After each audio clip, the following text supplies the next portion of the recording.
corresponde ser dentro de la anamnesis a lo que es la filiación. Ahora vamos a tocar, o sea, vamos a seguir desarrollando relacionado a cirugía todo lo que corresponde a la primera parte que continúa siendo la anamnesis, donde encontramos otro acápite que resulta ser los antecedentes heredofamiliares, que cobran importancia porque hay algunas patologías que, siendo heredofamiliares, también son parte de lo que es la patología quirúrgica en general. Como ser, por ejemplo, la enfermedad de Peutz-Jeghers, por ejemplo, la poliposis familiar, que ustedes la conocen. Tenemos algunas colagenopatías, por ejemplo, que también pueden provocar algún tipo de patología quirúrgica. Las colagenopatías, o sea, saben que son enfermedades autoinmunes. Dentro de ellas están la esclerosis de lo que corresponde a ser el esófago, esclerosis de la vía biliar, y eso también son patologías que tienen un componente hereditario, como tenemos la diabetes, tenemos también otras enfermedades como ser, ¿cómo se llama?, la hipertensión arterial, que son patologías que están comprendidas dentro de lo que son los antecedentes hereditarios de los pacientes. Entonces hay familias que son portadores, por ejemplo, del famoso colon irritable, que es propio de un entorno familiar. O sea, son enfermedades que aparecen, o sea, que son, como les decía, o sea, hereditarias en general.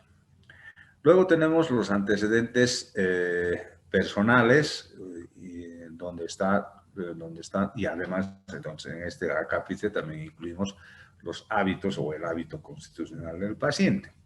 Dentro de los antecedentes personales estarán todo lo que corresponda a su historial de enfermedades desde la infancia hasta el momento en que viene a la consulta quirúrgica, ¿no es verdad?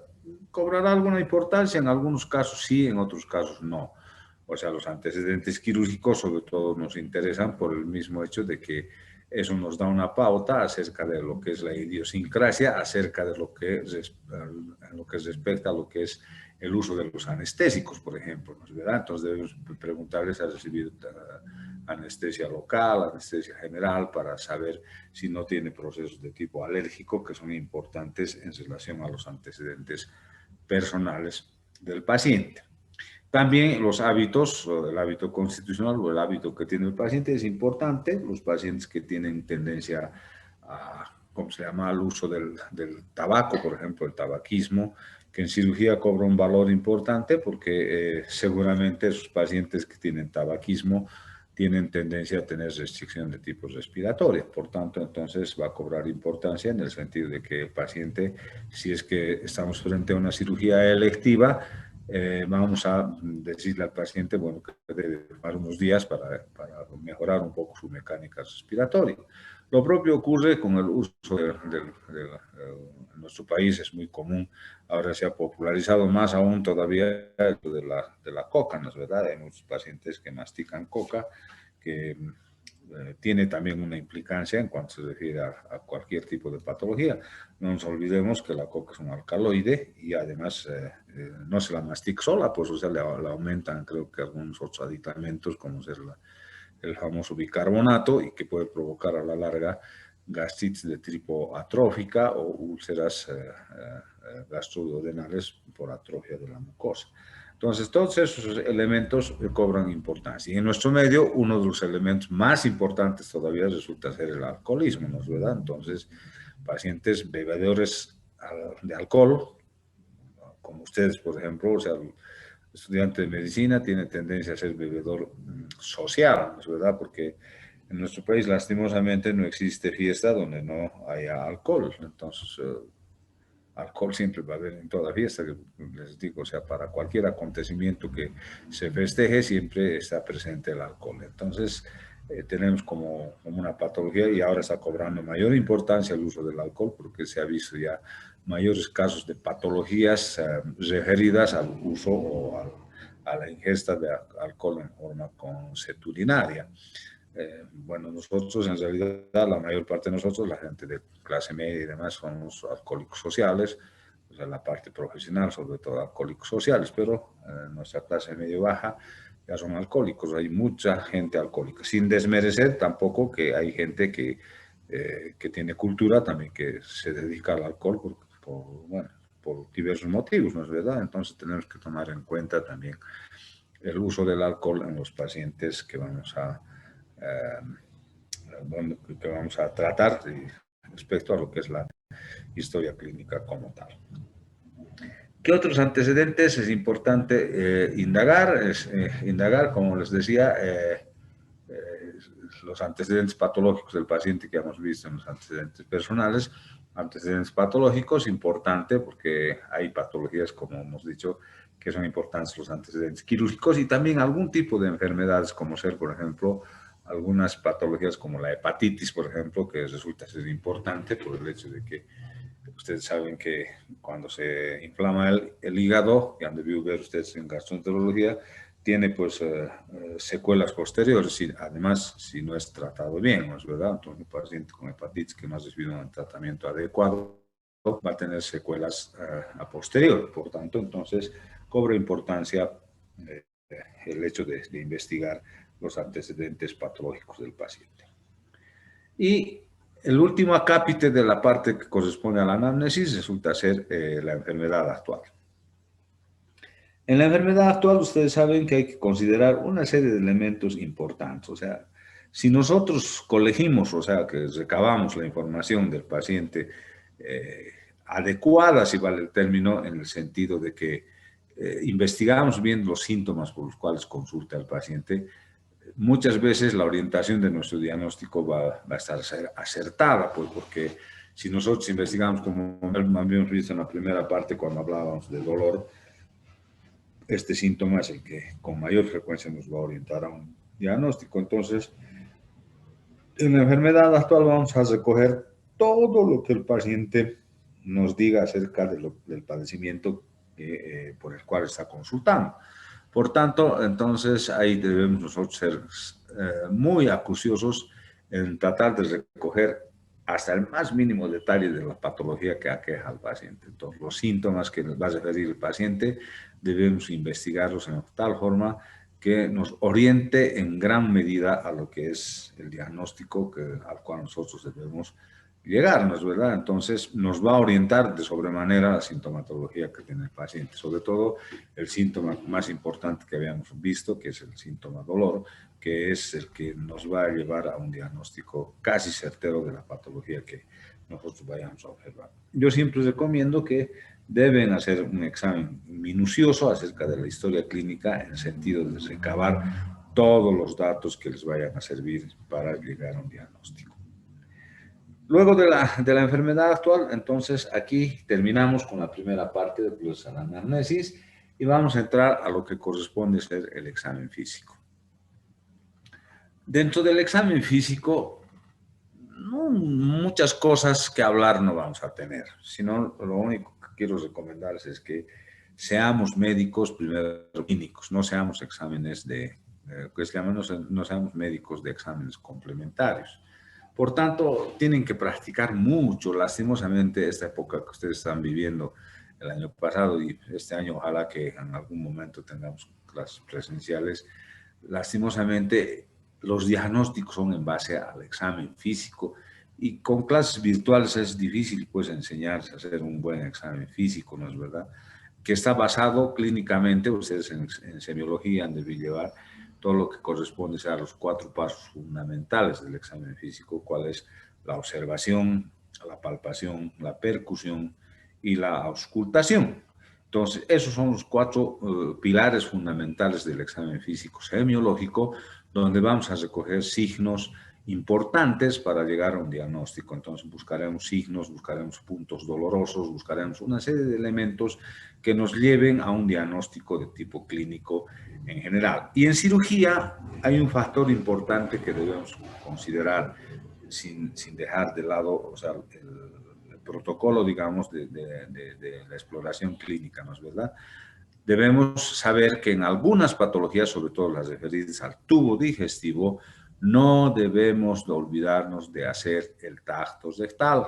El tacto rectal resulta ser dentro del examen físico, una maniobra importante en el sentido de que muchas veces va a orientar nuestro diagnóstico certero, para que sea certero. Por eso dice el refrán, el adagio médico, que cirujano que no mete el dedo, mete la pata, ¿no es verdad? Entonces debemos considerar esta situación porque a veces algún tipo de patología, el diagnóstico lo vamos a corroborar o confirmar a través de lo que es el tacto rectal.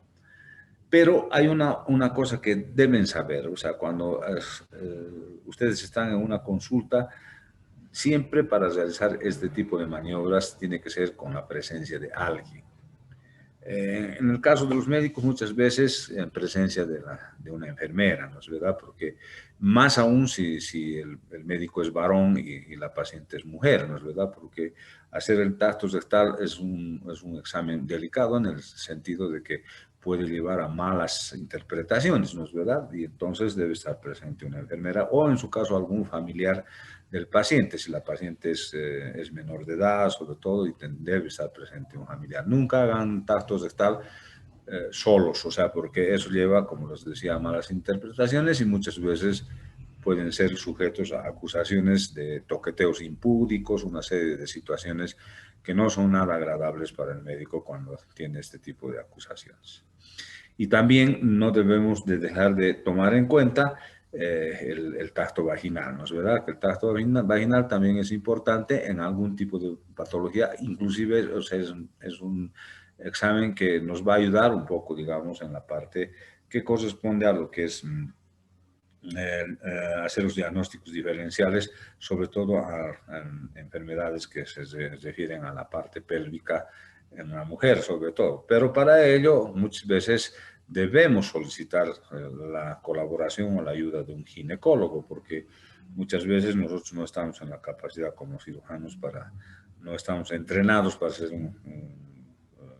adecuadamente, digo, entrenados adecuadamente para hacer un tacto vaginal, para hacer el diagnóstico de descarte. Por tanto, entonces, importante siempre tomar en cuenta que estos exámenes, dentro del examen físico, estos dos procedimientos deben realizarlo en presencia de una enfermera o en presencia de algún familiar. Nunca solos porque, como les digo, puede ser sujeto a malas interpretaciones de parte del paciente y nos vamos a meter en conflictos.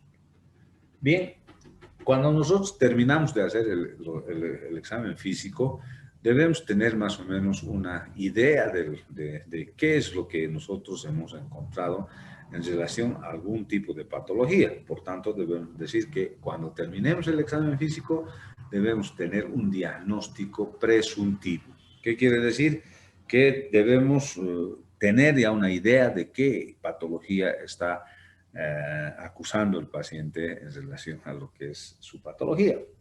Pero bien, el médico a veces, o sea, nosotros, ustedes cuando estén aprendiendo, cuando estén haciendo sus primeras armas, lógicamente pues van a tener muchas dificultades a veces en realizar diagnósticos, ¿no es verdad? Y a veces nos sentimos frustrados. Por eso les decía a mis alumnos siempre cuando me dicen, doctor, ¿y el examen de cirugía va a ser de todo? Claro que va a ser de todo. ¿Por qué razón? Porque no les voy a dar, va a ser de este tema nomás, porque resulta que cuando vaya a la consulta un paciente, entonces aparece una patología y no le van a decir al paciente que ese tema no han estudiado, ¿no es verdad? Entonces van a quedar mal ustedes si hacen ese tipo de situación. Por tanto, entonces deben conocer toda la patología, ¿verdad? Pero muchas veces, o sea, estamos, ¿cómo les diría? Un poco débiles, digamos, en la acepción de alguna patología en general. Por tanto, entonces, el médico tiene la ventaja de tener su chancho, pues, ¿no es verdad? Tiene su chancho el médico. Cuando uno se desorienta, entonces lo que hay que hacer son pues los exámenes complementarios. Entonces, el primer examen siempre va a ser el hemograma, ¿no es verdad? Entonces, para orientarnos de diagnóstico, podemos pedir un examen complementario en hemograma. Mientras tanto, ya vamos a tener posibilidades de repasar y buscar cuál va a ser, o sea, nuestro diagnóstico, o sea, cuál va a ser nuestra conducta frente a ese paciente, porque nos hemos olvidado tal vez de esa patología, entonces necesitamos repasarla, ¿no es verdad? Para eso son los exámenes complementarios y además también, o sea, son exámenes que nos ayudan en corroborar nuestro diagnóstico presuntivo.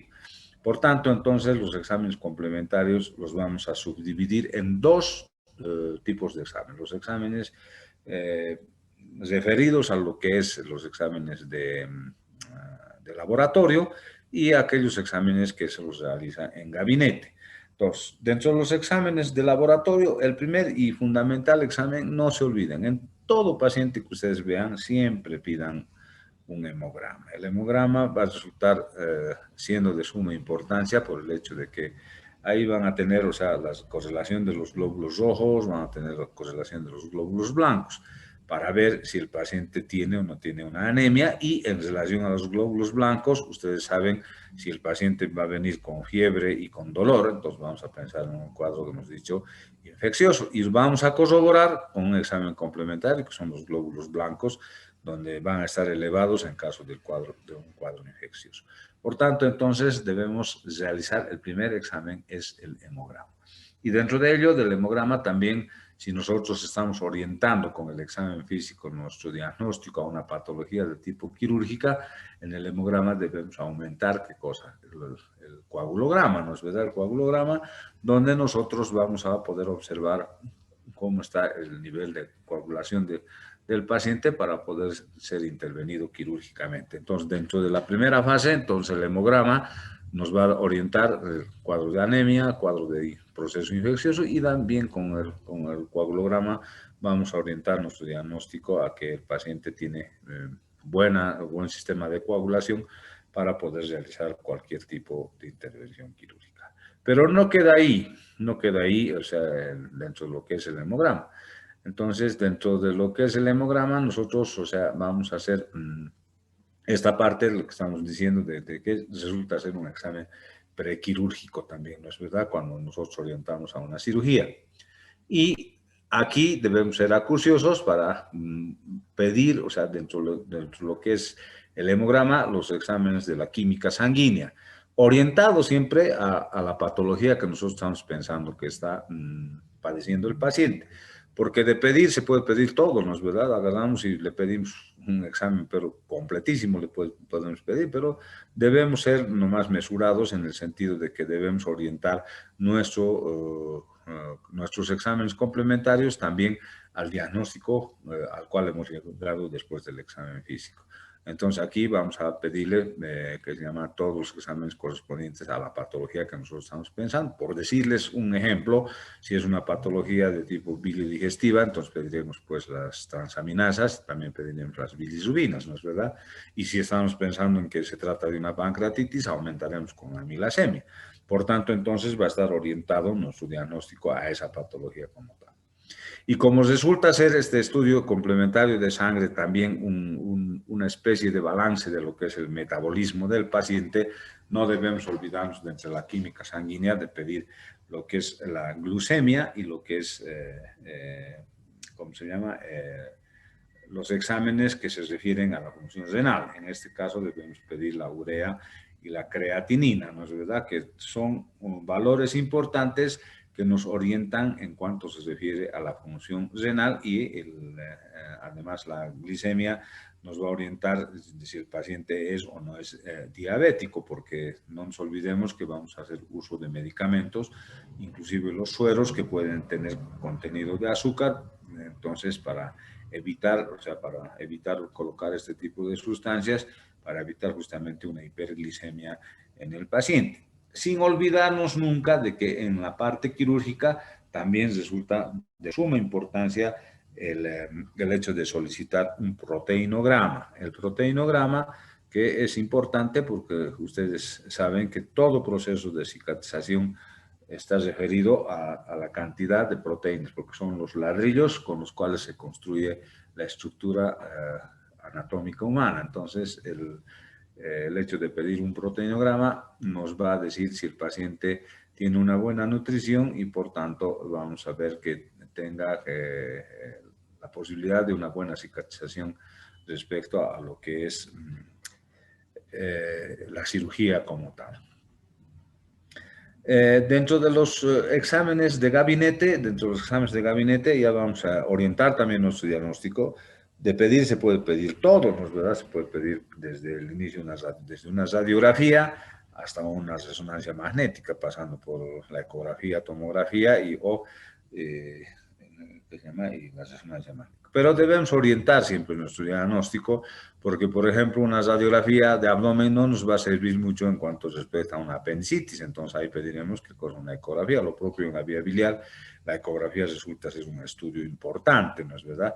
Pero las placas radiográficas son importantes, sobre todo en patologías obstructivas del tubo digestivo, tanto el tubo digestivo alto como el tubo digestivo bajo. Por tanto, entonces debemos considerar cada estudio complementario tiene que tener su justificativo de solicitud, porque no en todo paciente vamos a poder pedir todo lo que corresponde ser a lo que es la patología en general. Como ven ustedes, o sea, todo tiene que estar orientado en relación a lo que es el paciente, como hemos visto, en relación a todo lo que corresponde a los exámenes complementarios. Y estos exámenes complementarios, al finalizarlos, cuando tengamos nosotros lo que hemos orientado en relación a nuestro examen físico y nuestra anamnesis, una vez que tengamos los exámenes complementarios, debemos decir que ya tenemos el diagnóstico definitivo y vamos a orientar nuestro tratamiento en base a lo que hemos colegido de la primera parte y los exámenes complementarios para orientar nuestro tratamiento o el tratamiento a ofrecer al paciente que ha venido a consultar con nosotros. Bien, si tienen alguna pregunta, pueden abrir sus micrófonos.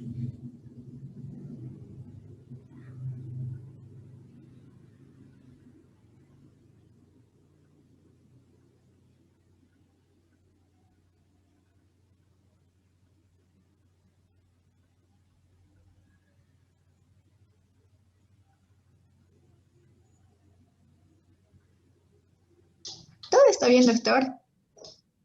Muy bien, entonces está entendido. Nos vemos entonces el miércoles en la próxima clase. Buenos días, jóvenes. Hasta luego, Hasta luego, doctor. Gracias, doctor. Hasta luego. doctor.